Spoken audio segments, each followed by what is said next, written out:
All right. Come on in, everybody. Make yourselves at home. Thank you all for joining us this evening.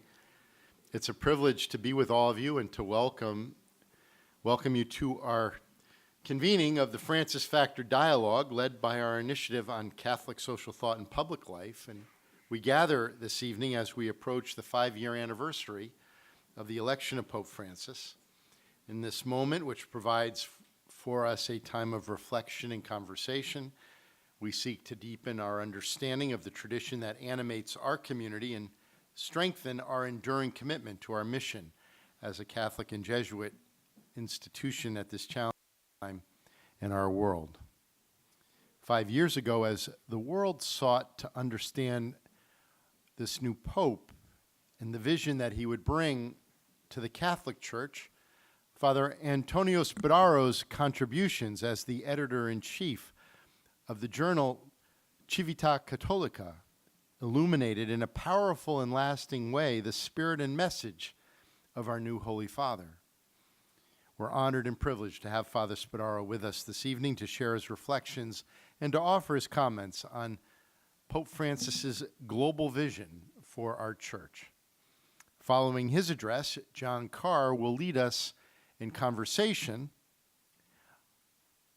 on Pope Francis's mission and message with 3 esteemed panelists: Sister Norman Pimentel, the Executive Director of Catholic Charities of the Rio Grande Valley; Greg Erlandson, the Editor-in-Chief of Catholic News Service; and Kirsten Powers, CNN political analyst and columnist for USA Today. And it's wonderful to welcome all of you back here to Georgetown. Over the course of these past 5 years, we've found new ways to engage with Pope Francis's vision through John Carr's leadership and the work of our initiative on Catholic social thought and public life, which will celebrate its 5th-year anniversary a little later this year. Beginning with the inaugural event of the initiative, which included reflections from Cardinal Donald Wuerl on the election and early months of Pope Francis's leadership, with visits by the Papal Nuncio and a Catholic Evangelical Summit on Poverty that included reflections by President Obama. Over the course of these 5 years, almost 15,000 people have attended more than 30 initiative dialogues, gatherings for young leaders, convenings over the course of these past 4.5 years. And the initiative has helped to foster a rich context for us to understand the leadership of Pope Francis and his call for dialogue and encounter, his challenge to care for creation, and his commitment to the poor and the vulnerable. Over the past few months, through the initiative and with campus partners such as our Office of Mission and Ministry and our Berkeley Center for Religion, Peace, and World Affairs, we've also been privileged to host a series of special guests. Cardinal Peter Turkson, who leads the Vatican's new dicastery for promoting integral human development, for a gathering of academic centers focused on Catholic social thought. Cardinal Joseph Tobin, the Archbishop of Newark, and Archbishop Silvano Tomasi, who serves as the Secretary of the Dicastery under Cardinal Turkson, for events exploring our responsibilities to our immigrant and refugee sisters and brothers. Cardinal Wuerl, reflecting on the synodality of the Church today, and our Sacred Lecture Series. Today, as we look back on 5 years and on the rich and deep way in which we have been able to explore the faith and service of Pope Francis here in our community, there was no one better than Father Antonio Spadaro to share with us his reflections on Pope Francis and his global vision for our church in this moment. For almost 170 years, La Civiltà Cattolica has made invaluable contributions to our understanding of the Society of Jesus, of the Catholic Church, their relation to the world, and in recent years has only deepened its contributions under the leadership of its editor-in-chief, Father Spadaro.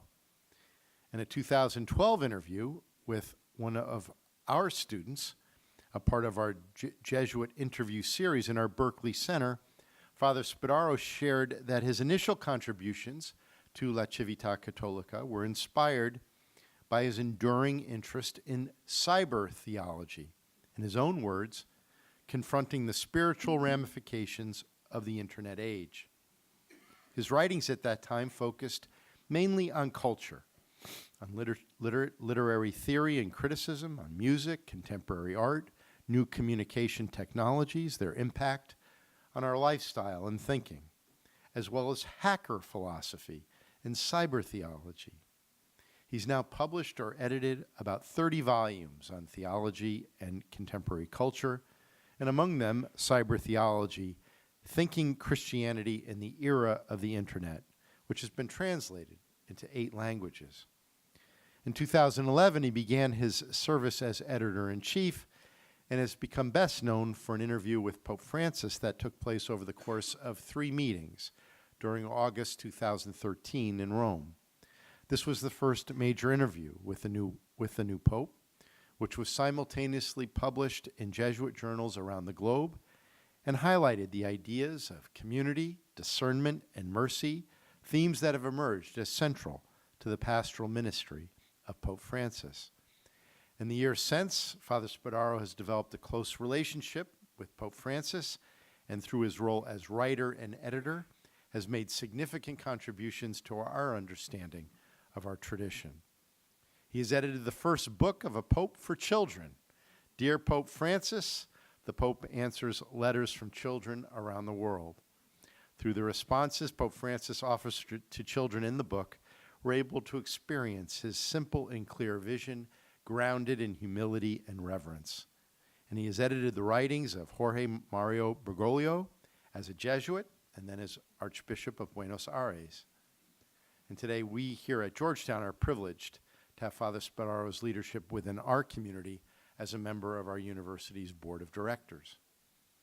I wish to again express my deepest appreciation to Father Spadaro for his presence here this evening, to the panelists who have joined us, Sister Norma, Kirsten and Greg, and to John and the Initiative on Catholic Social Thought and Public Life for their efforts to bring us together this evening and so many times throughout these years in reflection on our mission and identity as a Catholic and Jesuit institution.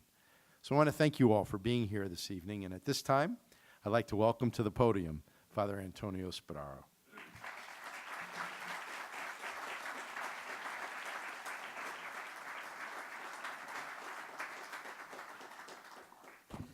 Good evening to all of you. It's a pleasure and great honor for me to be here tonight. It's a pleasure and a honor to share with you my thoughts and my experiences.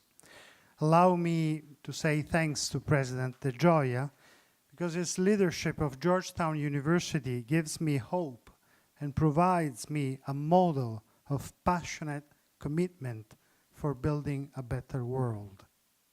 And I'm grateful to John Carr, who is spending so well his energies for building bridges with the mission of the Initiative on Catholic Social Thought and Public Life. Thanks to the university for encouraging a new generation of leaders to advance the common good. And thanks to all of you who are here tonight for this event. I was asked to give you some reflections about Pope Francis' global vision and his work for a more just and peaceful world. I have to say this, it's a huge and amazing experience for me to be with him during the apostolic trips. And so during these trips, I used to think a lot. I do a lot of experience. I get experience and visions from what he's doing when I'm following him during his trips. And I want to introduce my speech remembering what he said in his message for the 50th World Communications Day. He said, "Our political and diplomatic language would do well to be inspired by mercy, which never loses hope." This is precisely the meaning of mercy in politics.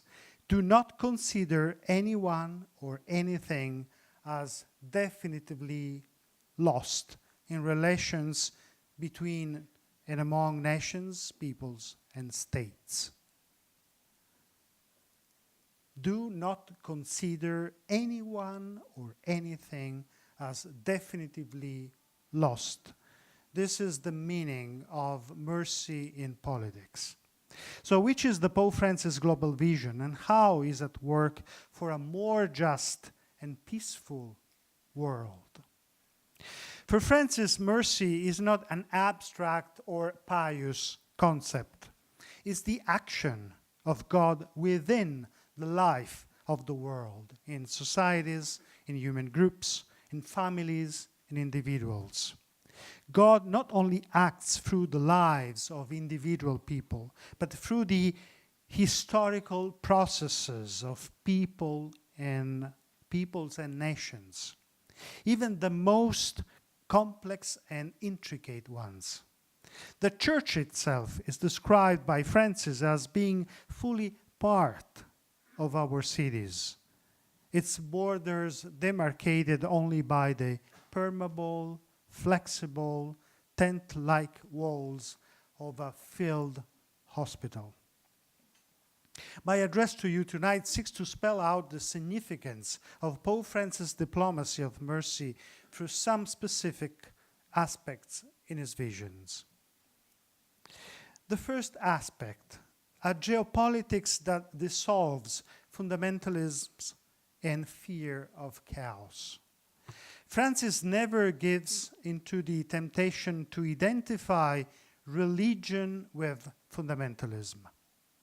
The Pope is light years away from the theorist of a clash of civilizations.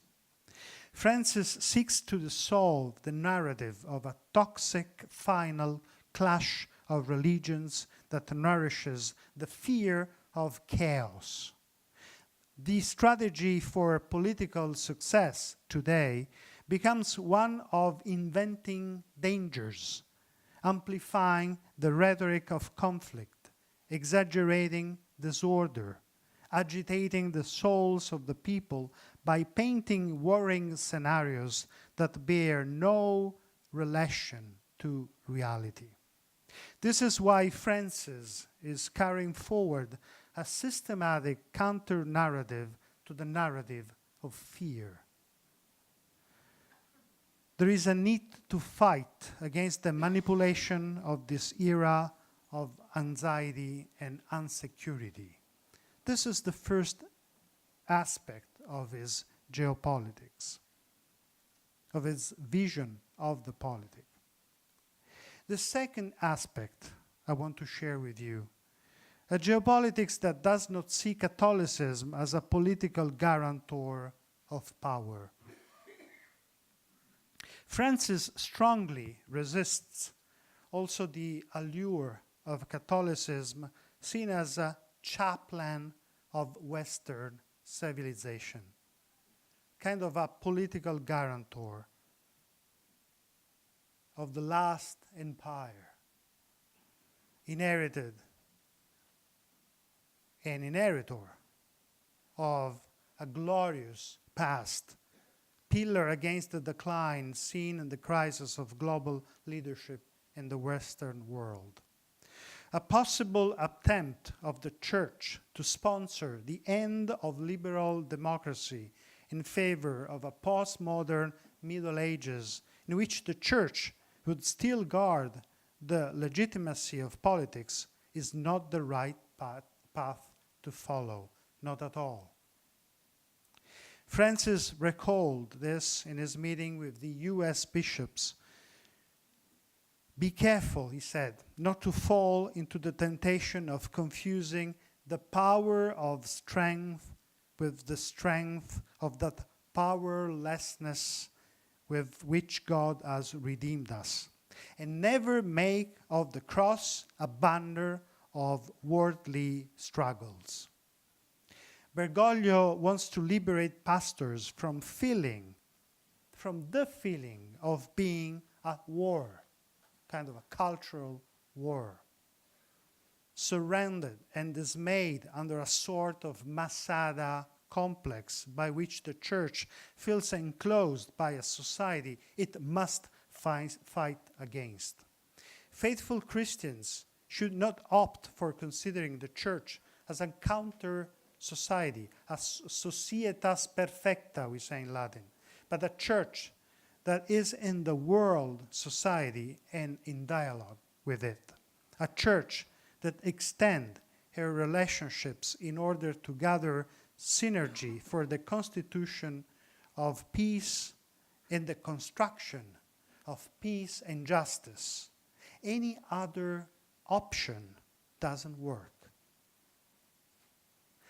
The third aspect, the field hospital diplomacy.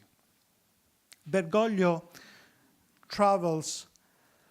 follow this route through the peripheries, the route of, he speaks about peripheries a lot. And in many circumstances, he said that it's from the peripheries that you can understand the center. But I believe that for him, the center and the peripheries doesn't exist at all. I mean, there's not a center, there are not peripheries. We should see the world from our point of view. And so these places, the peripheries, are also those of open wounds. Apostolic journeys allow the Pope to touch open wounds with his own hands, carrying out a therapeutic gesture. He's kind of a doctor who likes to touch the wounded body of the church and of the world. In fact, Francis touches walls as if they were the head of a sick person. He wants to touch the injured lands one by one. This is why in his journey to the Holy Land, he touched the injuries of the wall of Bethlehem, placing, I don't know if you remember that, placing his head on it, on the wall, in prayer. He did so to heal the wall, In Cairo, he touched the wall of the church where innocent Christians had died, and the blood was clear to see. This is what happened when Francis visited Korea, speaking neither of north or south, but of a country united by a mother tongue.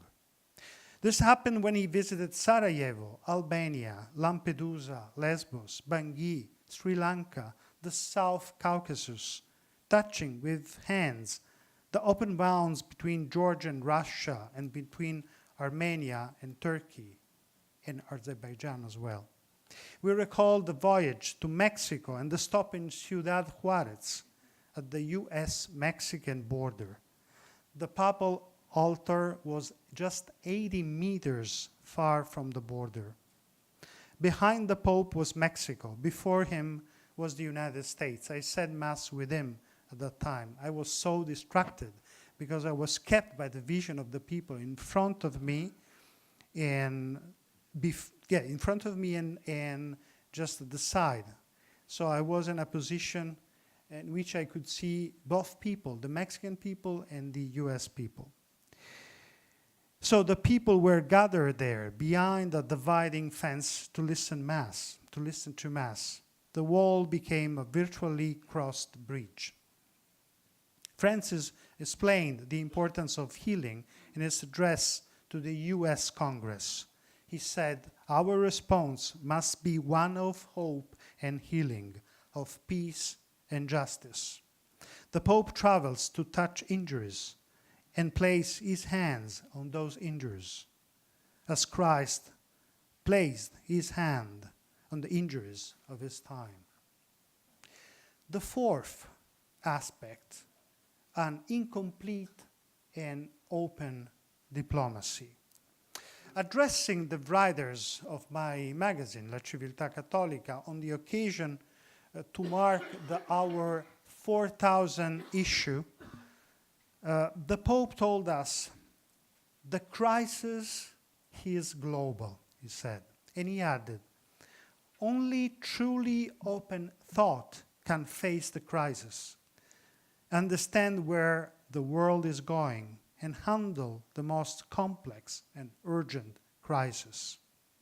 Open thought is a flexible thought. It understands the situation as they are taking place and knows how to evaluate meaning and consequences even beyond appearances. The Pope's position consists not in saying who is right and who is wrong, for at the root of all conflict is a fight for power or regional dominance, or what the Pope calls a vain pretext. There is no need to take sides for moral reasons. The Pope rejects the mixing of politics, morals, and religion that leads to the use of a language that divides reality between the absolute good and the absolute evil. For Francis, the history of the world is not a Hollywood movie in which our boys come to save us from those people.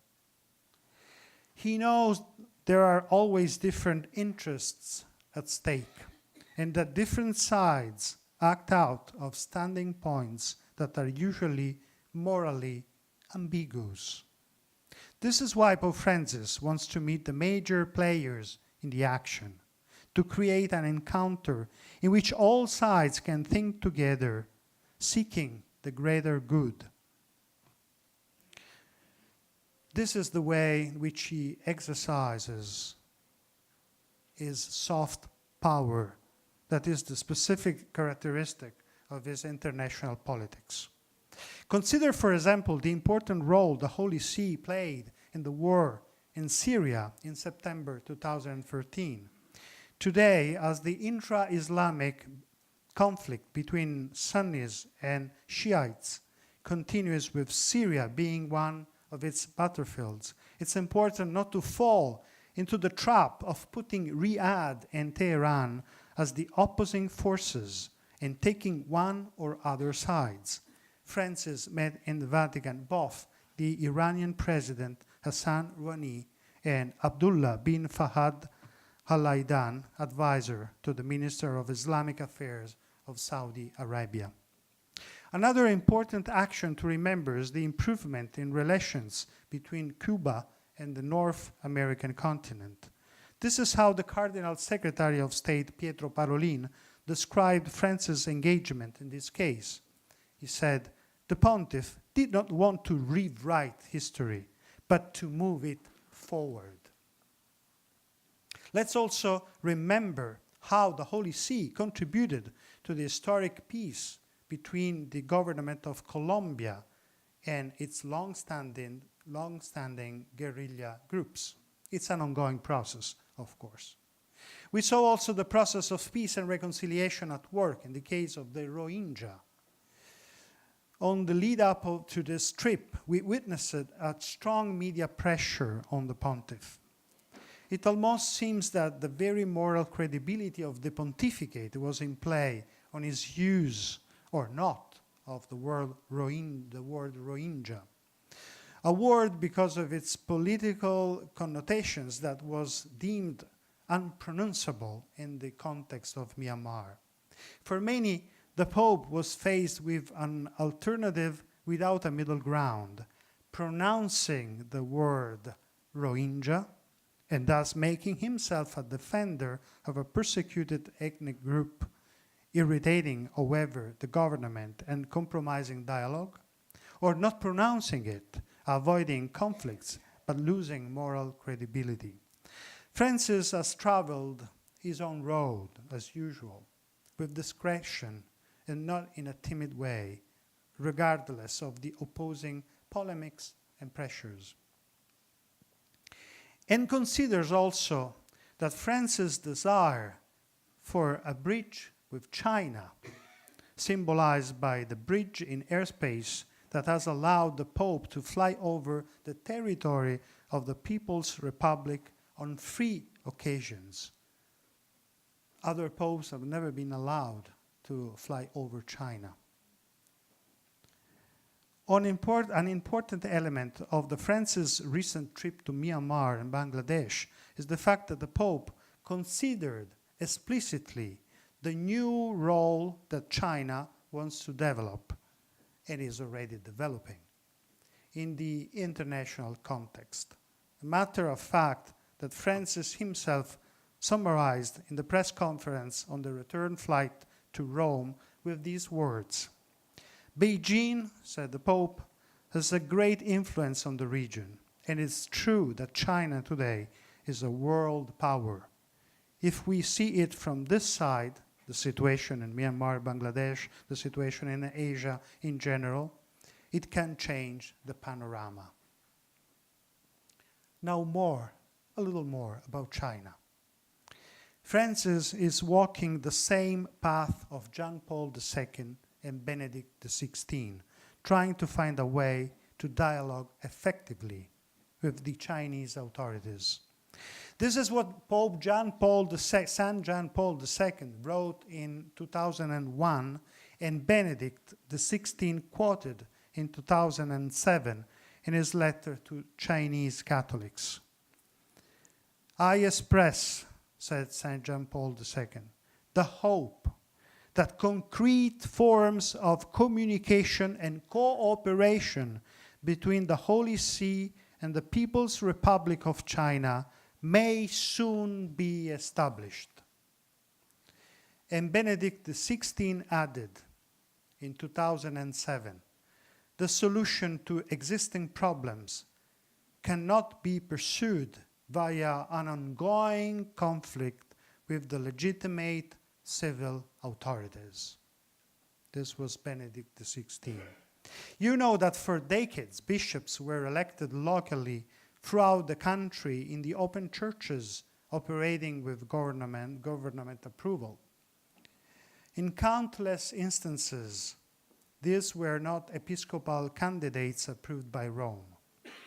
As bishops appointed irregularly and often ordained by other bishops who were similarly appointed without Vatican approval, they were formally speaking automatically excommunicated. But later, and across the country, and across the decades, agreements between these bishops and Rome were reached. But no great issues was made of this. And these bishops and the Vatican reached solutions to recognize appointments and just get on with redeveloping dioceses and the church's life. Which is the situation today. The bishops appointed just by the government and so excommunicated, but then approved and legitimated by St. John Paul II and Benedict XVI in China are 45. Excommunicated bishops, legitimated and approved by St. John Paul II and Benedict XVI. 45 bishops. The bishops who are legitimate for the church and official for the state are 70. Maybe the time has come to move forward, using the words of St. John Paul II, concrete forms of cooperation between the Holy See and the People's Republic of China may soon be established.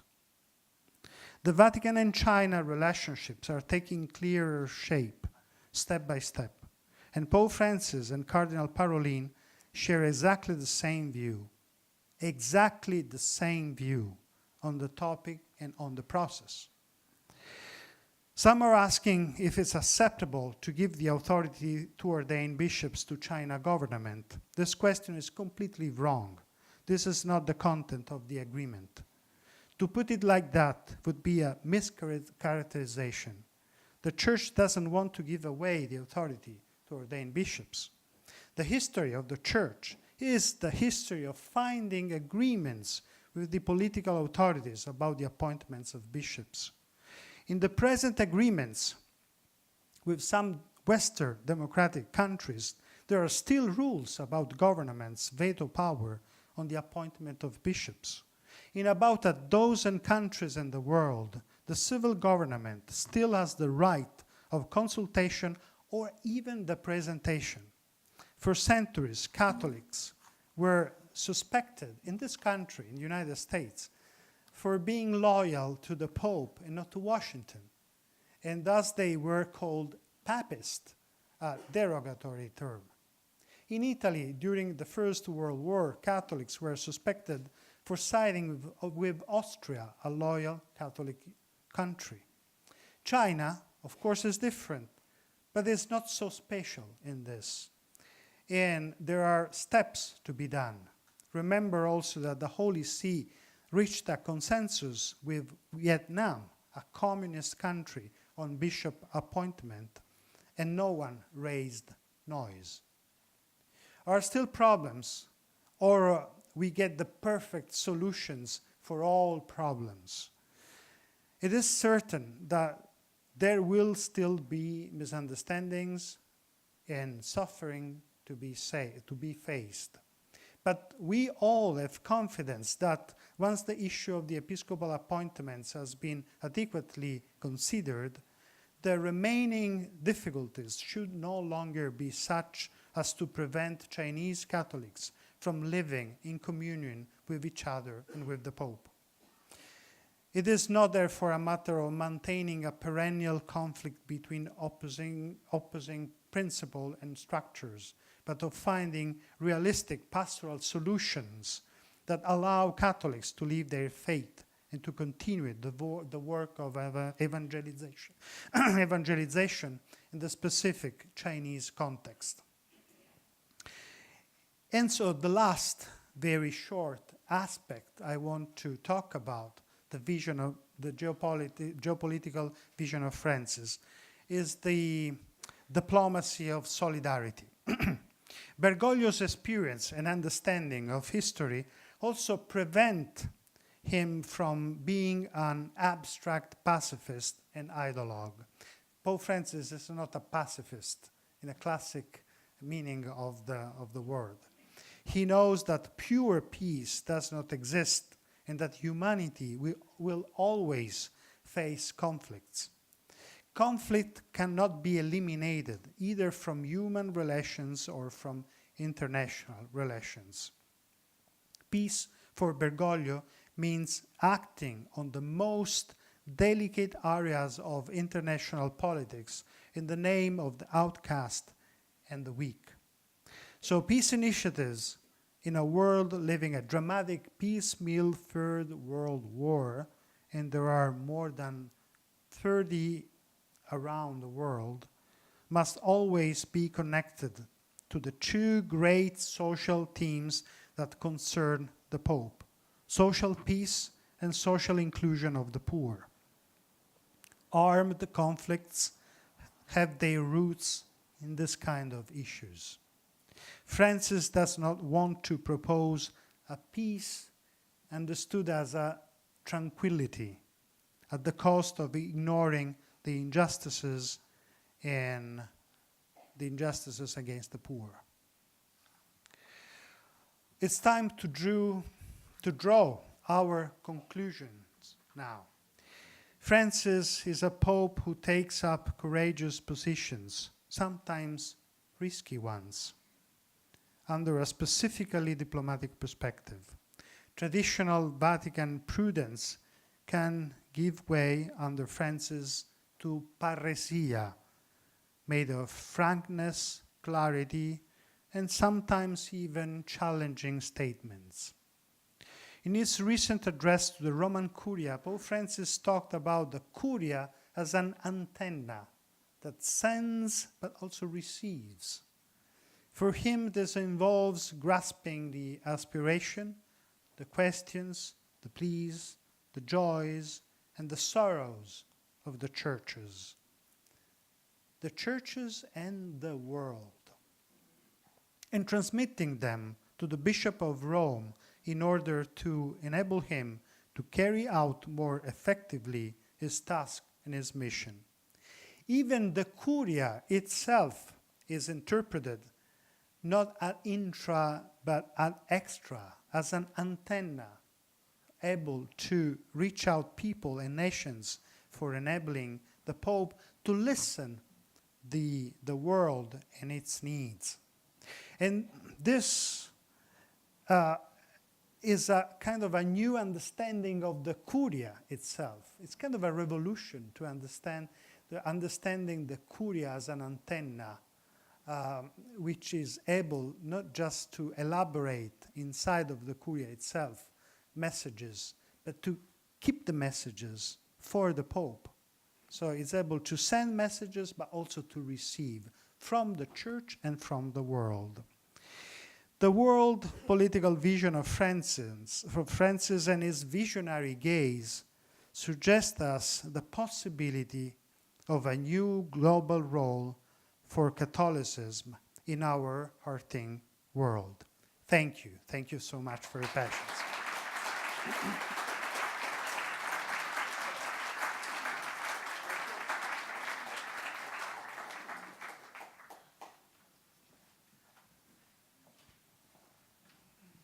We'll let Greg go first.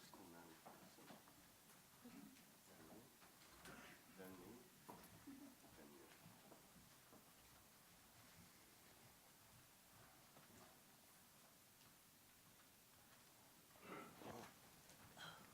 Good evening.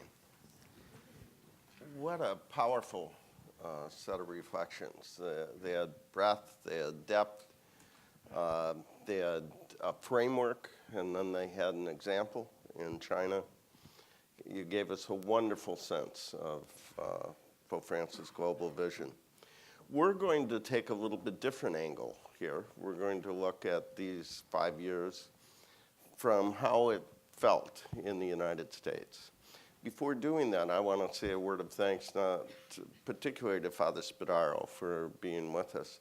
To have such a close confidant in the Holy Father, to have someone who helps articulate his vision and to help us understand the global vision you've articulated is a great blessing. I also want to say a word of thanks to President DeGioia. He's always very generous in his praise and gratitude, and he said nice things about the initiative, and we've had a great run. But without Pope Francis and without Jack DeGioia, I don't think much of this would have been possible. You'd make a great pope, but I don't think you're eligible. But from the very first moment, Jack has welcomed us, stood with us, helped us move forward, and so I just want to acknowledge that. We have a different perspective. In some ways, we have Greg, who is editor-in-chief of Catholic News Service, the preeminent Catholic news service, sort of an insider. He's advised the Vatican. He's advised the U.S. bishops. He has worked for many years with our Sunday Visitor, National Catholic Register. He covered Rome, he covered the Vatican. So he's sort of our insider voice. Kirsten, you've been an insider and an outsider. Your personal faith journey has been long, and you've touched various points along the way. There are only a few people I know who challenged Bill O'Reilly on Fox and challenged the conventional wisdom on CNN. The Sanity Caucus is way too small, and you're a leader in it.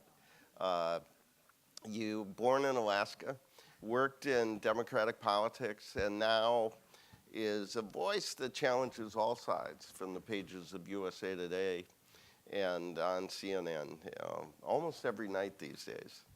And then we have the peripheries, and the sister who's at the peripheries. And I didn't know Sister Norma.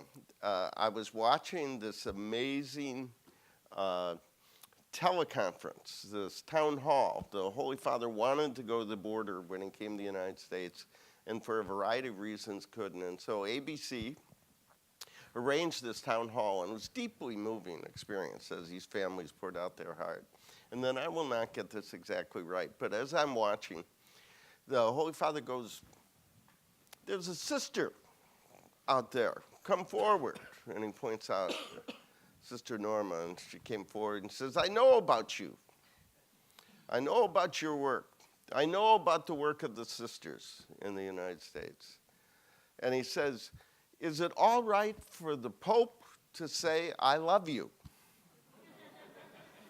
And he's the Pope, so he gets to say whatever he wants. So this may be the Pope's favorite nun. And she has spent other times with him. But the reason the Pope loves Sister Norma is because she is the Pope's vision in action. She welcomes people who literally arrive with nothing to our land. And one of the most amazing things about Sister is she doesn't do it in a way that divides. I mean, she works with the Border Patrol. She works with ICE. She works with the politicians.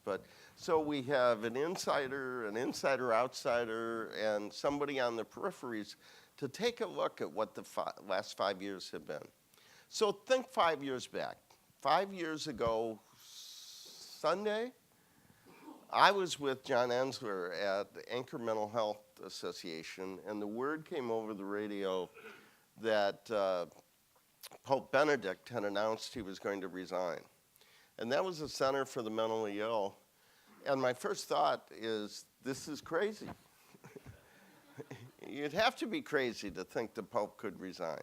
And in some ways, the most radical step that has been taken in the last 5 years is nothing Pope Francis did. It is what Pope Benedict did in saying that it's time for new leadership. And then, as the cardinals were going off, to think about who should lead the church. And there were the betting line. Remember the betting line? I looked it up. There were 25 cardinals listed. None of them were named Bergoglio. Bergoglio was 33-1. If we had put a little money down on Bergoglio, we would be in great shape for the initiative. And then the smoke, white smoke. And then, at least for me, this face I had never seen. I had trouble understanding the name. And they said Francisco. And I thought, this is going to be all right. And then he said, before I bless you, will you pray for me? And that whole square grew silent. And then you know the rest of the story. He wouldn't move into the palace. He wouldn't ride in the fancy cars. He spent Holy Thursday washing the feet of young criminals, including Muslims and girls. And I said probably before many, if you had outlined this book and took it to a publisher, they would say, don't waste my time. Well, it's quite a story, and it's our story. So, a beginning question. Looking back 5 years, what do you think the cardinals were looking for? What do you think they got? What did we receive in the vision and the leadership of Pope Francis? And then I'll ask later about some of his most significant achievements and some of the challenges and shortcomings. But what do you think we have in this Pope named Francis? Let me begin with Sister Norma. I think that most definitely we have a beautiful person that we directs us in ways that we needed to hear and find this humane person, this person that makes us aware of the importance of others in a very close, personal way, and how we need to be church in that way. It's beautiful and wonderful, and to know that we have a leader in our church that challenges us to truly go forward in a very beautiful way to others. You've been a leader of Catholic Charities. You're mostly known for the respite work, but what does Pope Francis mean for the social mission of the church? Well, it means that we're doing the right thing, that we need to not just sit back and try to just like be so much in meetings as much as we need to be out there helping people, working with them, and coming up with ways to making our community better for everybody.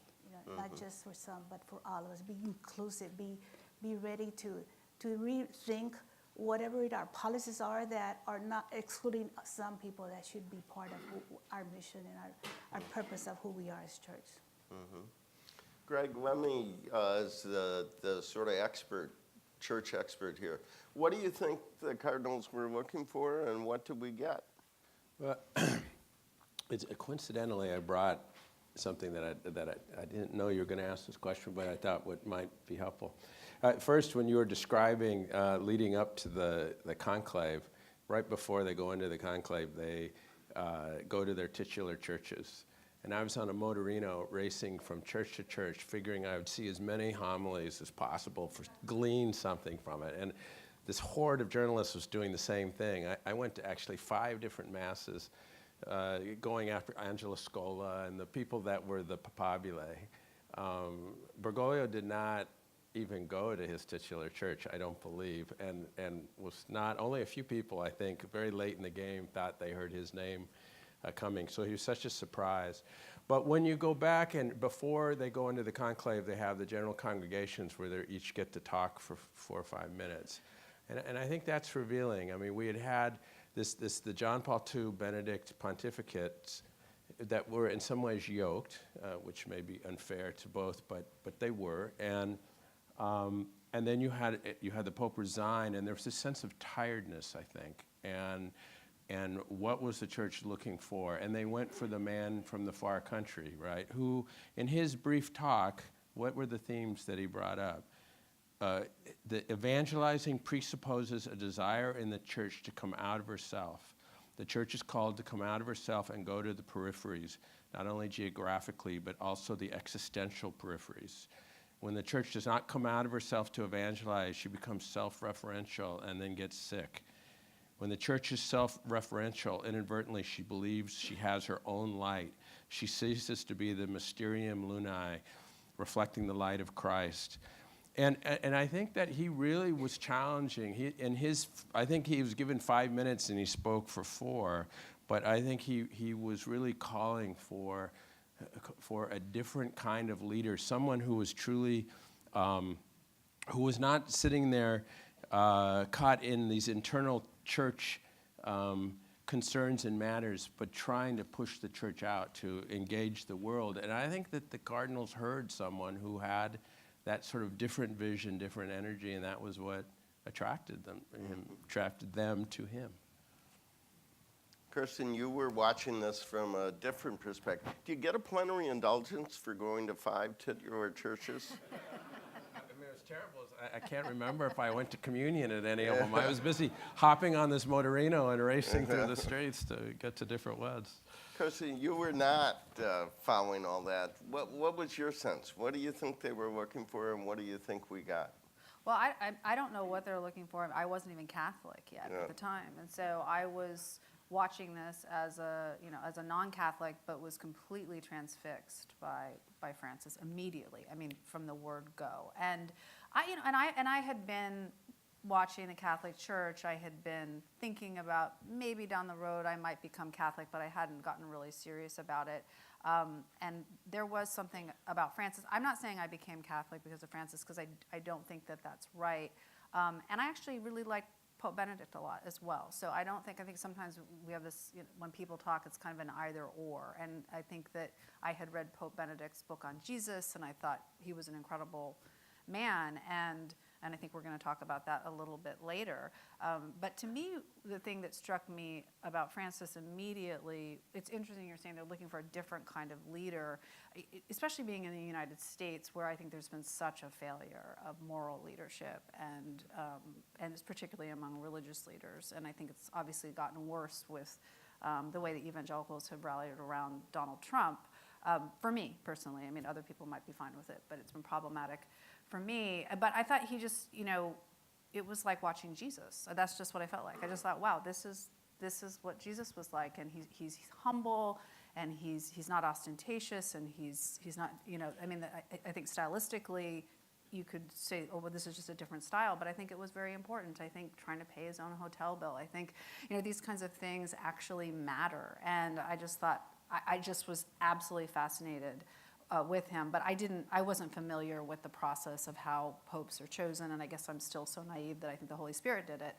But, but I did immediately just see, like, this is a game changer. Mm-hmm. What do you think? I loved your line. Is he walks and talks like Jesus?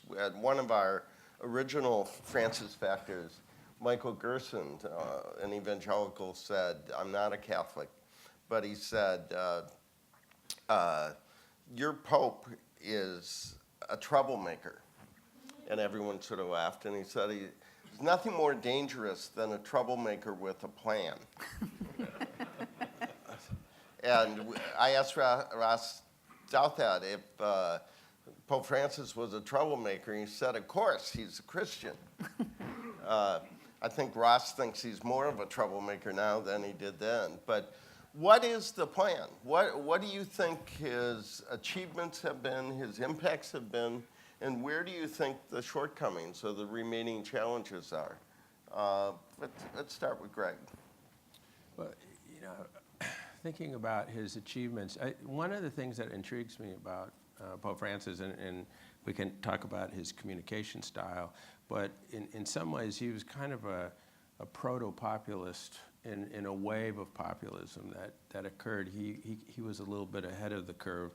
And I think at a point of great institutional distrust of institutions and distrust of authority, Pope Francis came onto the scene and he sort of reignited this excitement, this belief that, I mean, here was a leader who was different. And I think that was one of the,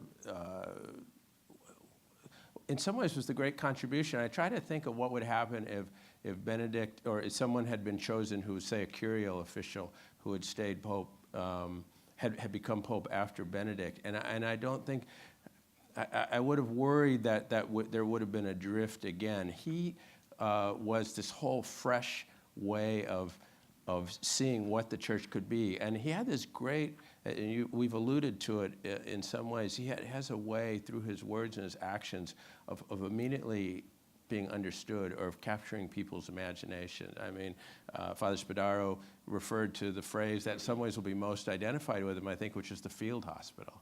I mean, in one phrase, he captures that. And I think he, at a time when the church was maybe a bit moribund, and certainly in the United States, we were adrift in the residue of the sexual abuse crisis. He became this completely new voice that caught our attention. And I think you've said on several occasions, that I mean, we could have been still, when people were complaining about Francis, you could say, hey, you still want to be talking about sex abuse. I mean, he had brought a whole new attention and focus in the talking about going to the periphery. So I think one of the great contributions was just sort of reinserting the church into the national and international dialogues, the concerns and issues of the day. On the unfinished side, or the problematic side, you mentioned sex abuse. There's been a lot of controversy about what the Holy Father said about a case in Chile and whatever. What is your sense as somebody who's covered this in this country and around the world? Greg, we'll start with you, and then a strength and something needs to be overcome. We'll come to you, Christian. What does the Pope need to do to make clear that he understands the horror and the harm that this crisis represents? It's like, as a church, certainly in this country, I feel like it's a little bit PTSD, and we're having a flashback right now. When the whole Barros situation came up, and less noticed, but I think also disturbing, was the nunciature official with the child porn that was, whisked back to the Vatican.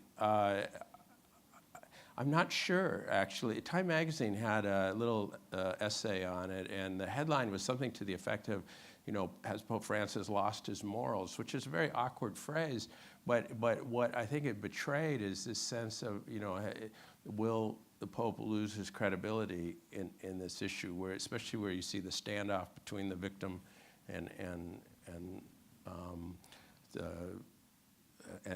the Pope's very strong language, on the airplane.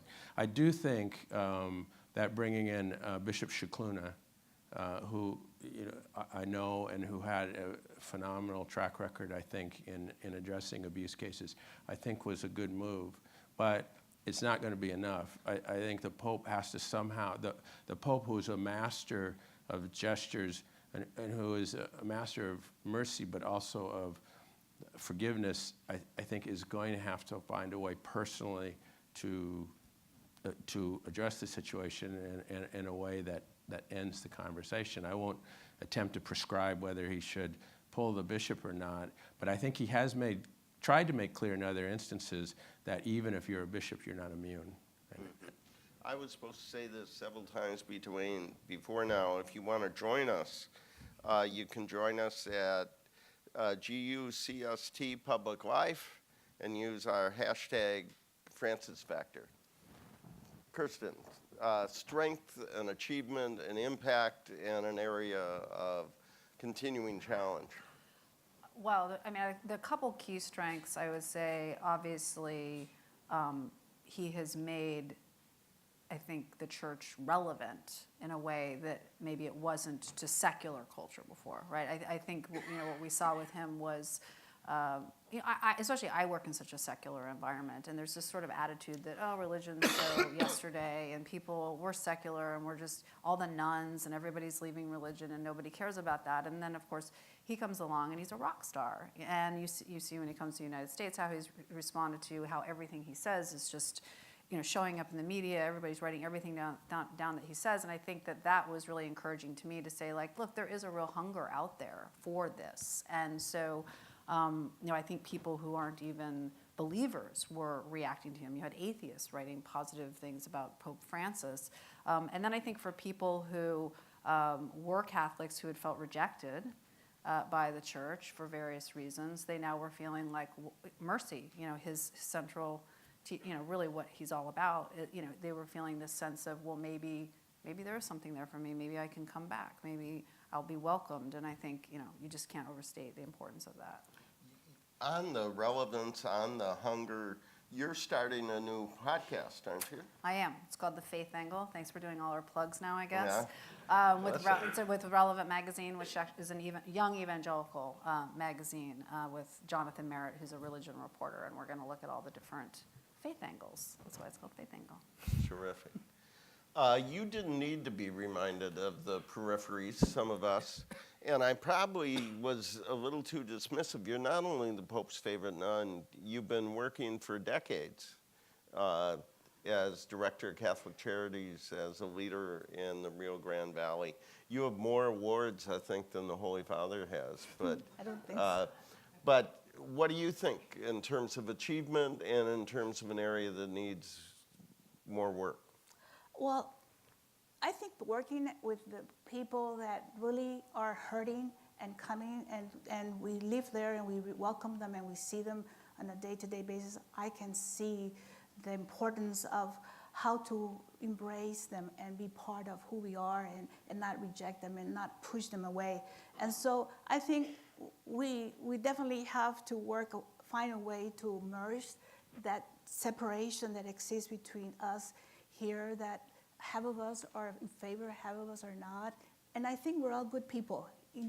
Overall, we are. We just need to know how to bring us together where we recognize that our mission is to welcome and to embrace each other, not to reject and find ways of setting people aside. And I think that Pope Francis has done that marvelously, and we need to follow those steps and work on that. Yeah. Pope Francis, in some ways, polarizes people. People's reactions are polarized, but he is not a polarizer, and he does not condemn people's motives, or he reaches out. Father talked about this. There's no one outside the circle as far as Pope Francis. You do some of that as well in your work. So, yes. We had Cardinal Tobin here just a week ago talking about immigration and DACA and deportations. But you build bridges. It's important. How and why do you do that? Because we are one family, we're one community. We need to work together. We can't be pointing the finger, but rather we have to find what unites us, how we think alike, and how our hearts come together and respond to the fact that we're human beings that need to respond in a caring, compassionate way where we uphold human dignity, and everybody believes that. You know, it doesn't matter what side you're in. And so I can easily work with the Border Patrol, with the Chief of Police, or with the city officials, the mayor, wherever, or people from their community. All work together because we all believe that it is important to help others, you know, and really that it doesn't contradict what they're supposed to do. Just we need to do it with respect and with dignity to what we're doing. I have two images that illustrate this. One is when a group of young people, children mostly, were arriving, and lots of people outside were chanting and screaming, "Go home."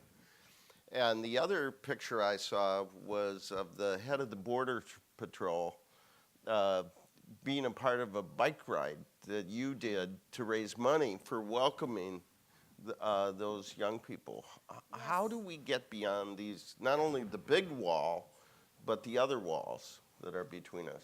Definitely. Well, one of the things that we did at that bike ride, we started at the border wall that we already have there in South Texas, and we placed all the shoes that we get from the immigrants that once they arrive to our center, we give them other shoes because theirs are all torn up and they need showers and they need to get cleaned up. So all those little tiny little shoes of children and mothers, we placed them all down the hill from the wall so that all the riders, as they were driving out, they could see those shoes and they stopped and looked. It's impressive to see tiny little shoes all torn up, and this is a human person that was wearing them and was actually crossing through those areas that we were making this bike ride. And we had the mayor of the city, the president with his wife. We had the chief of Border Patrol with his wife. We had so many people that we brought awareness. Why are we doing this? Because we have to be conscious of the fact that we're working with people, with children, with families, with moms, and so that's important. Kirsten, covering Pope Francis is easy for Greg. Although those airplane press conferences are a source of some anxiety. But covering Washington these days, how's your blood pressure? I'm actually a very calm person. So. I was prayer really is very important. I was really struck. The opening line of this tremendous interview that Father Spadaro did, and I won't get it exactly right, what he asked the question we all were asking, who is Jorge Bergoglio? And apparently paused and said, I am a sinner in needs of God's forgiveness. Pope Francis used that as an outsider. Donald Trump is an outsider as well, but he would not respond, I am a sinner. He might say, I am a winner. Yeah. And I am not in need of God's forgiveness. No, I actually interviewed him during the campaign and asked him about the fact that he had said he never asked for forgiveness. And I said, but you say that you're a Christian. How could these two things be true? And he said, I'm a really good person. I just don't ever do anything wrong. With total seriousness. And I said, really, never? You've never done anything that you need to ask forgiveness for? And he said, no, I'm just a good person. Like I said, how's your blood pressure? How does Pope Francis challenge this city's politics? How does he challenge the priorities, the policies of this administration? And then I'm going to ask you about the other party. Yeah, well, I think he challenges them honestly in the same way the Catholic Church has always challenged them. And I don't think, in that sense, there's not that much difference from a Pope Benedict, because if you're truly Catholic, I think you're not really going to be an ideologue. And so the Catholic Church just doesn't line up with either party. It just doesn't. And so I think that makes him somebody who is going to sometimes be saying things that are offensive to Democrats, and sometimes he's going to be saying things that are offensive to Republicans, and that is just, people don't get it. You know what I mean? They don't understand it. And so to a certain extent, then you say, well, how much impact does this have? I think it may have some impact on the flock who are loyal Catholics and are trying to do the right thing. I think in terms of people in Washington, I mean, how many letters can the USCCB send to Paul Ryan about his budgets? It really doesn't make any difference. How many times can somebody talk to Nancy Pelosi about abortion? It just doesn't matter. People are dug in ideologically, and so I think it's still important for him to be saying the things that he said. It's incredibly historic that he went and spoke to Congress, and people do recognize him as a spiritual leader and a moral leader, but at the end of the day, they seem to kind of still go back to their corners. And they still do what they want to do, no matter the same thing on the death penalty. You know, when you have people who are, when Jeb Bush was governor, you had priests going in and begging him, please stop doing this. He just keeps on doing it. It's a tough nut to crack. I had the honor of being in the chamber when the Pope spoke to Congress. And it was a stunning experience, but one of my favorite moments was when the Pope said, and I urge you to have a commitment to human life at every stage. And many of the Republicans got up and clapping, and frankly, some of the Democrats were silent on protecting human life. And some of the Republicans stood, and then he said, and this is why I oppose the death penalty. And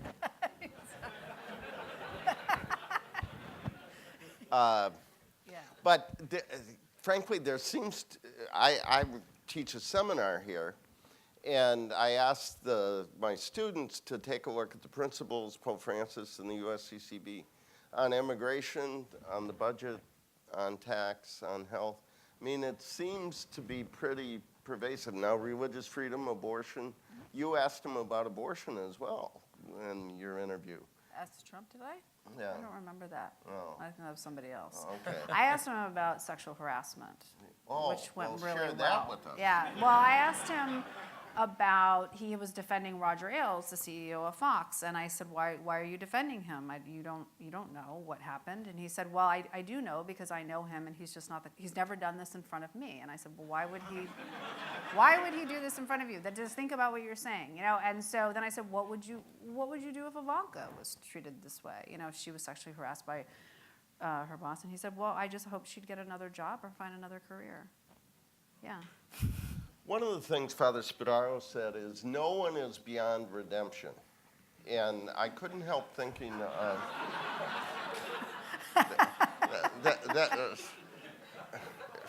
it wasn't Freudian, it was just, but I kept thinking about the deplorables and the irredeemables. How does his message challenge the Democratic Party? Francis. Yes. Well, look, I mean, he says, again, go back to Catholic teaching, I think obviously would challenge the Democrats clearly on same-sex marriage and on abortion. I think what's been interesting about him is that people say a lot of conservatives portray him as a liberal, right? But he has said a lot about gender ideology that is unimaginable being said by any liberal. I mean, I can't even imagine what would happen to a liberal who says the kinds of things that he said. So I think he is clearly not aligned with either side, and he's saying, like I said, he's speaking consistent with church teaching. It's just a question of whether in our climate people are interested in hearing it. Everybody sort of wants to hear their parts, like you were saying, like you're saying abortion, yay, oh no, not the death penalty. No, you know, that's sort of the dynamic that we have. You know, Democrats want to invoke him on immigration and poverty, but not on abortion. So it's, you know, it's kind of everybody is a cafeteria Catholic. One of my favorite lines in Evangelii, in The Joy of the Gospel, I took Latin and it's gone, is it's not progressive to try and solve a problem by taking a human life. Mm-hmm. Well, we love Francis, a lot of people here, not everybody does. Greg, where's the resistance? What are its sources? How strong is it in the Catholic community? And let's get ready to ask some questions from the floor here. If our friends in the back can bring the mic forward. And so people who are worried about where Francis is taking us, what's underneath that? How strong do you think that is? Yeah, it's interesting because there's these cross currents taking place. I think one on this popular level, as we've alluded to, there is there's still this great appreciation for Francis. He's like the cool Pope. You know, I have a close Jewish friend who says, you know, it's none of my business, but I really like your guy. And at the same time, Catholics I think, there is division there, and a lot of it has for better for worse, swirled around Amoris Laetitia and the dreaded footnote, and the whole notion of communion for the divorced and remarriage. And I think what's going on there is that on one hand, there's an appreciation for the Pope's messaging at a popular level, but there's an unease about what might be happening doctrinally, or people who are aligning themselves with the Pope may be going places that the Pope doesn't necessarily intend. So for example, a lot of the language that you'll be hearing, or the concerns that you are hearing already and will be hearing, is about Humanae Vitae. Is something coming that is going to water down or make Humanae Vitae weaker, that the Church's teaching on conscience, that we'll be hearing that language. A lot of these are the historic debates. This is kind of a back to the future thing. But I think there is unease. So Ross did that. I mean, you've got the language of schism, you know, cropping up there, which I think is from a Catholic point of view, frightful language, and one that we should be very afraid of. But it does reflect, I think, a distrust of, is there an agenda beyond or behind the agenda? And I think in some conservative circles that is a growing concern. I also think that there's this kind of finger pointing back and forth between the left and the right, which again, I agree with Kirsten, Catholics should be somewhere, in a sense, we're a bit apart from that. But you do see the right saying, see, the left is meeting and caucusing and having, you know, their secret meetings, and then my friends on the left are saying, see, the right, they're caucusing and having their secret meetings and all this kind of. You saw that a lot during the synods, and I think that the synods were unfortunately what was I think intended to address these critical issues of the family and the faith in the world. Unfortunately, got boiled down to some of these very neurologic pain points, and we're not past them yet. Yeah. Our dialogue before the Synod focused on the ways in which economic pressures, joblessness, poverty impact on family life. And we titled it, it's the Economy Synod, after the Clinton slogan, "It's the economy's stupid," and that seems to have been lost. There's a microphone in the back. If you could raise your hand if you have a question. We can't see, so here's a question over here. Michael? Preamble, I like the Pope. He's a nice Pope. Now, on to the message. I'd like to go back to Father Spadaro's comment about bishops in China. Yeah. And I'm listening to this and I'm thinking, this sounds familiar. This sounds like Murder in the Cathedral. This is 1,000 years ago. Henry II, well before Henry VIII, wants to take over the appointment of bishops. And Becket says, no, that's not your job. That's the church's job. So he says, who's going to rid me of this meddlesome priest? And out go these assassins who are also delivering temptations. And I remember the temptations vaguely, the first two. You really ought to give in, you don't want to give up your life. But it's the third one that I really remember. The third temptation is, go for it. Do, fight to the death, resist him. You'll be a martyr, but people will remember you as a martyr. And then Becket says, the ultimate treason, to do the wrong thing. Is it the right thing for the wrong reason? The right thing for the wrong reason? How's it go? And so now I'm thinking about this China and this Pope. And is this Pope setting up a situation where the wrong thing is done for the right reason? Is this one of these challenges where the pastoral overcomes the institutional commitment? Mm-hmm. And is that why people get confused about this wonderful Pope? Father Spadaro is not a part of the panel. I've done some work in this area, and the one thing I've learned is for people like me, there are only partial perspectives, in that I usually get a part of the story. And so One of the great things of being a part of a universal church is there are multiple voices, and there is a universal authority that tries to act to advance the good of the whole. And on questions this complicated, I'm prepared to set aside my partial perspective with the understanding that the leadership will be trying to do the best they can. I think a missing piece of this, and it might be wrong thing for the right reason, but it also might be the right thing for the right reason, will be how many Chinese will be able to live and to raise their children as Catholics as a result of a diminished combat over this question of authority. I don't know the answer to that question, but other questions that are out there. Over here, there's one up here.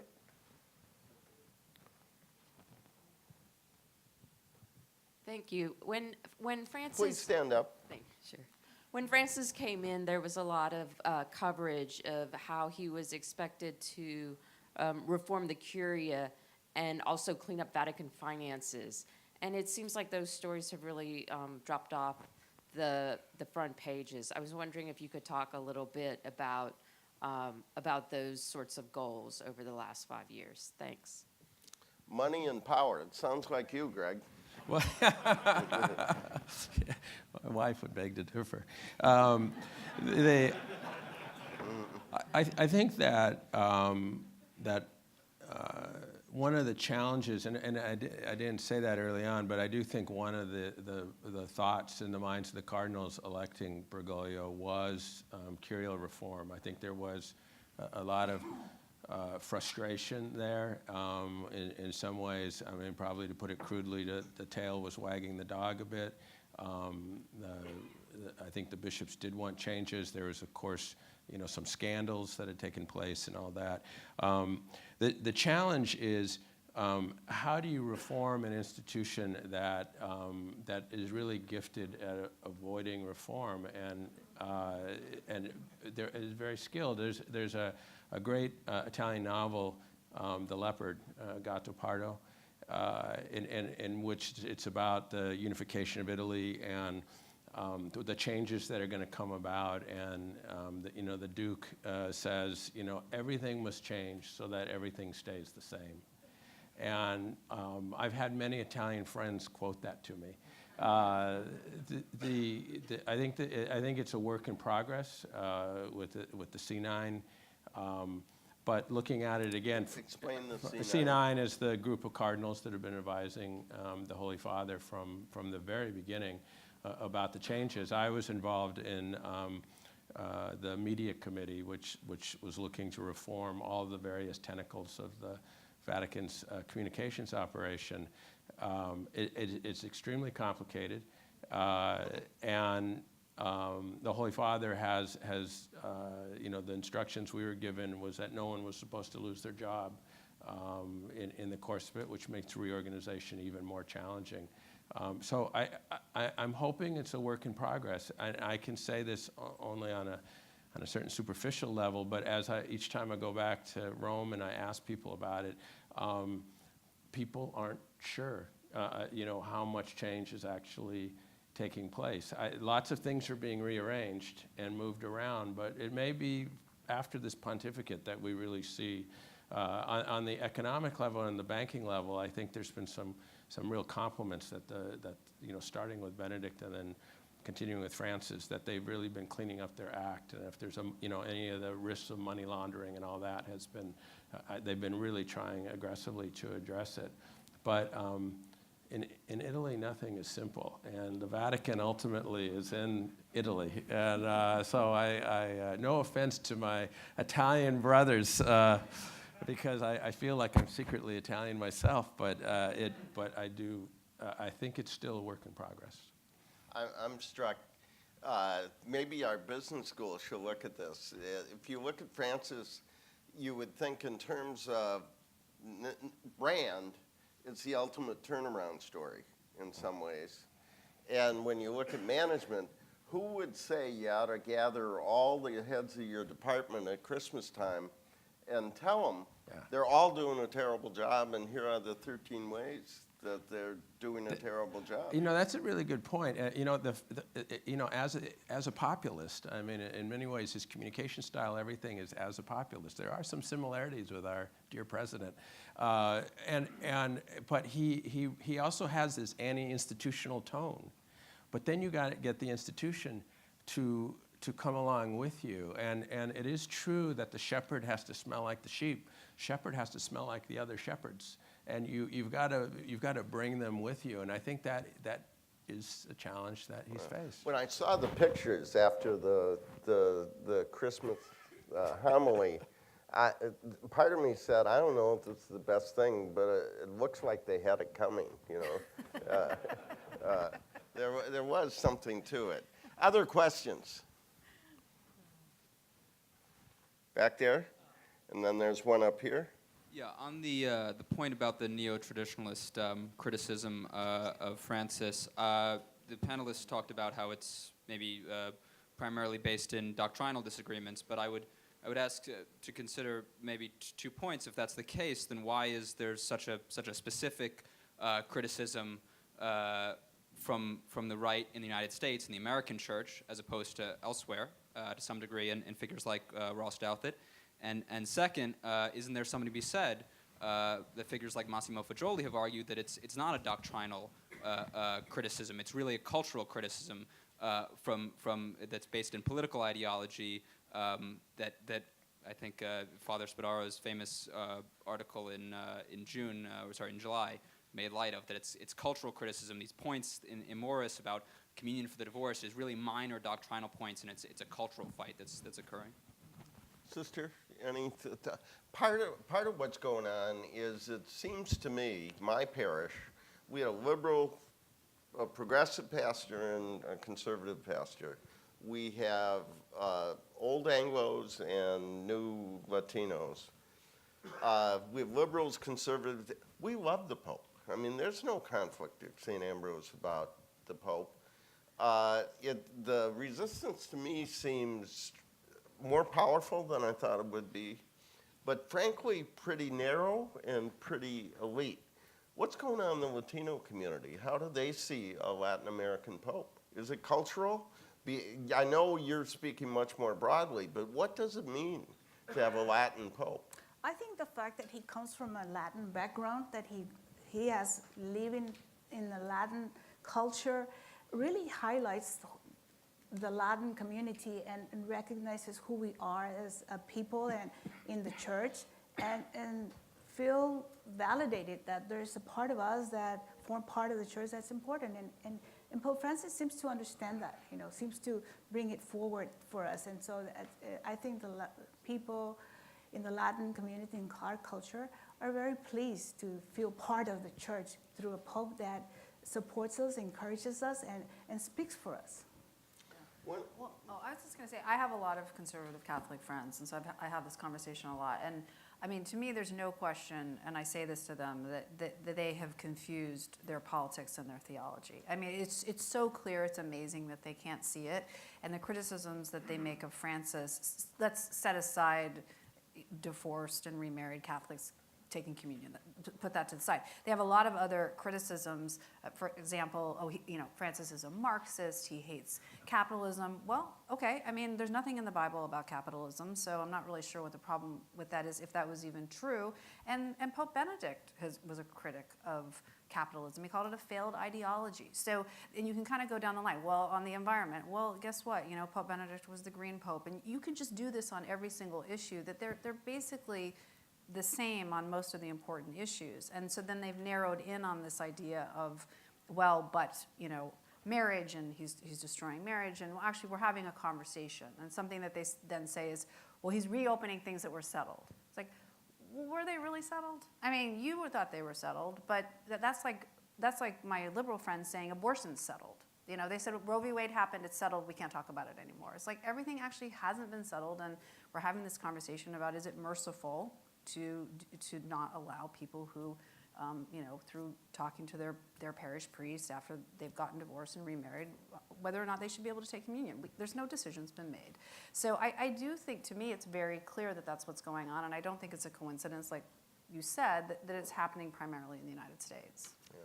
Two of the things that Pope Francis hates are sourpusses. What is Italian for sourpuss, Father? And ideologues. Yeah. And he has this incredible, they're academics without truth, they're artists without beauty. I mean, they just go on. And I think part of what's going on here is ideology trumping people's faith. Does your faith shape your politics, or is it the other way around? A couple more questions, and then I'm going to come back to you. In the back. Hi, my name is Christopher Hale. I actually wrote the article that Greg was talking about for Time, and I wanted to ask about that. So I've written for Time for 4 years as an opinion contributor. I've written 45 positive essays about Francis and 1 negative. And my editor said that when you've lost me, I'm 28 years old, you've lost your base. I'm really concerned about Francis's record on sexual abuse. I'm actually concerned profoundly in how the church community hasn't seemed to call him out on it. I feel like if his name was Benedict XVI, what would have happened 10 days ago would have been a lot worse. I was wondering if you could speak. My main claim in the article was this, that the Francis Reformation is for naught if we don't clean up sexual abuse.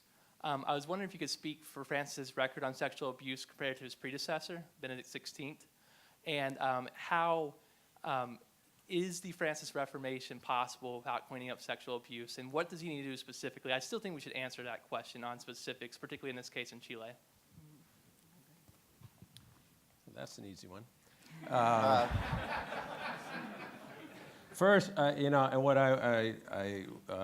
in reference to the Time magazine article, I know that writers usually aren't the ones who create the headline, but the headline did seem to capture that particular concern that people had about him. I think I co-wrote a book on Benedict and sexual abuse crisis. I think Benedict got a unfair rap on that, and that he really did take many steps to address it. And I think that Francis in many ways has spoken out on the issue repeatedly, and it seemed like he wanted a lot of the reforms that took place in the United States to be applied worldwide. I think that's one of the areas what we went through our sort of purgation from 2002 on, and well, actually even earlier than that, but especially with the charter and all that. There were lessons there for the rest of the church, and we've seen developments. We know there's institutionally the Gregorian University is holding a whole series of courses on sexual abuse crisis with people from around the world. USCCB had someone attending that, and we were reporting on that. And I think that there's progress being made. I am puzzled, and I'm hesitant to speak out too definitively. I'm puzzled at how defiant he was on the Barros situation, and there's many questions there that it seems like all the answers are potentially unpleasant. Did he receive the information from the victim and not read it? Did he receive it and read it but forgot about it? Did Cardinal O'Malley not give it to him? I mean, each answer isn't really a pleasant answer. I think that his impulse has been that the church must address this, that it must root out this evil that's within the church, and I don't doubt him on that. I don't know. I wish I could speak more definitively why he's responded or not responded the way he has. Again, I put a lot of faith in Bishop Scicluna, and hopefully that can lead to some sort of reconciliation. Can you say more about that? Most people don't know who he is or what he's been asked to do. Scicluna worked with the Congregation for the Doctrine of the Faith and was involved in a lot of the investigations of the sexual abuse cases. So he's very experienced in this area. Then he was appointed Bishop of Malta, and the Pope had brought him out to do this. Remember, Benedict, Cardinal Ratzinger was involved in reviewing those cases, and you can go back to early quotes of Ratzinger in which he appeared to be, I'd say, insensitive on the subject.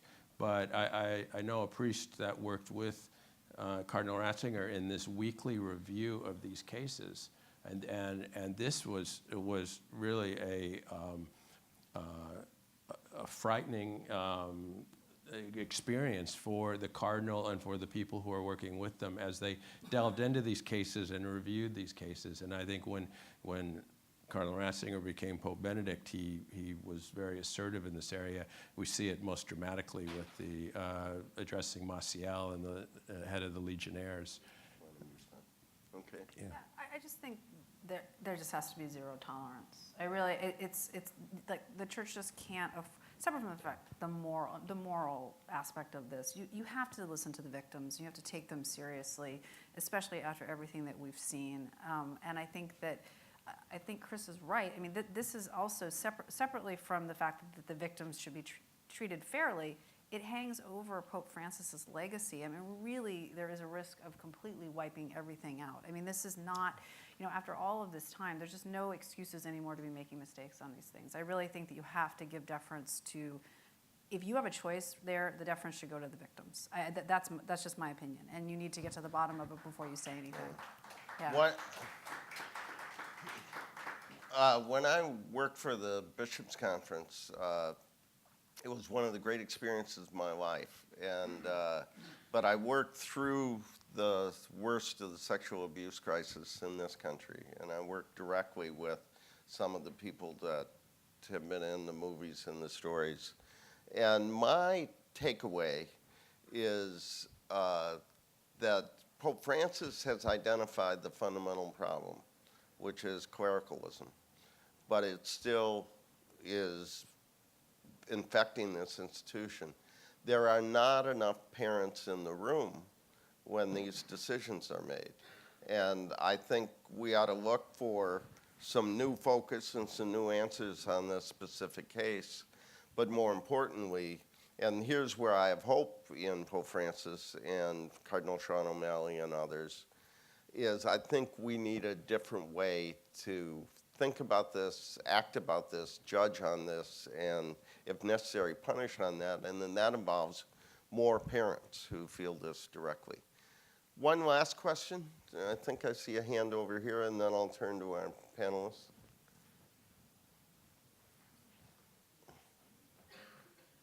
Okay. I want to thank the panel and Father for a really thought-provoking couple of hours. And frankly, I feel like my head is spinning because thinking about one mortal human being, not exactly a spring chicken, having to choose among some of these really profound issues, saving the Catholic faith in China, reforming the church.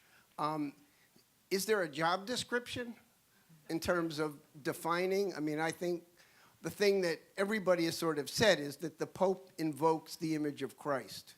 And it strikes me if there was a one-sentence job description, that sort of takes precedent over a lot of the individual profound challenges. And as Greg said, changing the church is like, turning around an aircraft carrier group. And it may be more than one person in one lifetime can do. So I'd like to get a sense of people of what makes sense as the best way to use his brief time in this profoundly important position. Let's make that a segue to the final question, which is, what is the core of his mission? And then if you could describe an experience, what he wrote, what he said, what he did, and its impact on you as we begin to wrap up this evening. So what is his mission as the Vicar of Christ, the Pope, and then what is the experience? You've had several experiences with him, not just through a television. What's his job, and what changed your life about him? Well, just his presence changes us, you know. I remember when he came to the United States and we were at the Mass here at the Basilica, and I was next to the cameraman of the ABC channel. I was watching the whole Mass there because I got blocked out of the whole going into where I was supposed to be, and so they welcomed me. And the cameraman, as soon as the Pope entered the area, he was amazed at how he was experiencing this presence of the Holy Father walking there among us. And he couldn't believe it. He started to voice it and says, I can't believe it. It feels so wonderful just to be here in his presence. So I think Pope Francis' presence among us, his message, it really pushes us forward to do something to transform our world to be more kinder and to be more merciful. I think that's what he does to us. Mm-hmm. Let's start with Greg and then come to Kirsten. Well, you know, one of the memorable gesture you actually alluded to earlier, when I was in the square when he came out, after he was elected, and that the silence of the crowd when he asked the crowd to bless him, and there, I don't know, there was 100,000 people there, perhaps. It's always hard to tell in that square, and there was absolute silence. And it was a moment of prayer. There's nothing that I ever have quite experienced like that and it said so much about him. I think the contribution, St. John Paul II said, you know, ours is a merciless age, and I think what I most love about Pope Francis was embodied in the Year of Mercy, and my biggest complaint about it is it should have been 2 years.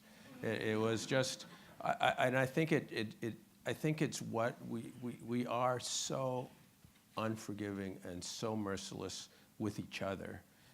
Bishop Flores talks about, you know, polarization in the church, and it says we're a family that no longer believes that we love each other. And I think that's a powerful statement, and I think the Year of Mercy it's made me see the Mass differently, to hear how often the word mercy comes through that. And I think in some ways that's, whatever else comes from the Francis pontificate, I think that was a tremendous gift to the church and to us. Kirsten? I think sort of the iconic image for me is of him embracing the man who had the growths all over his body. I mean, that to me was just, that image is just so powerful. He had no idea whether he was contagious. He didn't know anything. And he just, the love. And then, you know, remember reading about that man and how it impacted him, you know, that he had just felt like just this joy, and that the Lord was really with him after that, and just all the struggles that he had had physically, and also being rejected by a lot of people. I think in terms of his message, mercy, obviously, but another one that, you know, everybody struggles with certain things, and I think as an American, I struggle a lot with materialism and consumerism, and so his constant message about, you know, how degrading it really is to us personally, you know, and talking about the throwaway culture and individualism and all those things, just being a constant reminder in this culture to be different, to try to be different. In this role, I ask questions. I don't get to answer them, but I'm going to answer this one. For me, it was so powerful having the occasion to be in the chamber when he gave this speech. It occurred to me that in 1960, people said John Kennedy should not be elected president because he would take advice from the Pope. And here we were, and the only thing our two parties could agree on was they needed advice from this Pope. But that was not the most powerful part. The most powerful part was after he did that, he went out and waved to the crowd. He didn't go back to have lunch with the powerful. He left to have lunch with Monsignor Ensler and the hungry and the homeless of our city. And I thought, if this is a lesson that our leaders could watch and see, if you think of Pope Francis, he looks at the world from the bottom up, from the outside in. He said no obsession, but there's no retreat on protecting the unborn or the elderly. He talks about the devil and evil a lot in a world that's full of evil. But if you were to put them together in just a few words, joy of the gospel, justice in the economy, love in the family, and mercy in the church. And he has a capacity, not so much by what he says, although he's powerful words, but by his humble ways to challenge all of us, whether it's consumerism or go to the peripheries. Before I ask you to thank these panelists, I want to do a little preview of coming attractions. For those of you that are under 40, our Salt and Light gatherings, we're working with the Georgetown School of Law to have a session on, I have it written down, but it's about crime, gangs, and kinship. It's about faith with Father Greg Boyle on the 26th of February. Father Greg Boyle is a Jesuit and a Professor Cook from the law school. Over the course of the spring, we're going to look at the place of the faith and the faithful in U.S. politics, in the Democratic Party, and in the Republican Party with our friends from the Democracy Fund. And then in June, we're going to talk about a family that has forgotten that we love each other. We're going to talk about how Catholic social thought can help overcome the divisions in our church and the polarization in our society. And we're very pleased that Cardinal Supich from Chicago, Archbishop Gomez from Los Angeles, Sister Maya, who is the head of LCWR, and Helen Alvarez, who's one of the leading pro-life voices in our church, will be part of a public dialogue about how we overcome polarization by lifting up the principles of Catholic social teaching. So I hope you'll join us for that. I want to thank Angela Miller-McGraw, Monica Finnegan, our students, and others who made this evening possible. But I especially want to thank Father Spadaro, President DeGioia, and our wonderful panel for focusing on the Francis factor at 5 years. Thank you.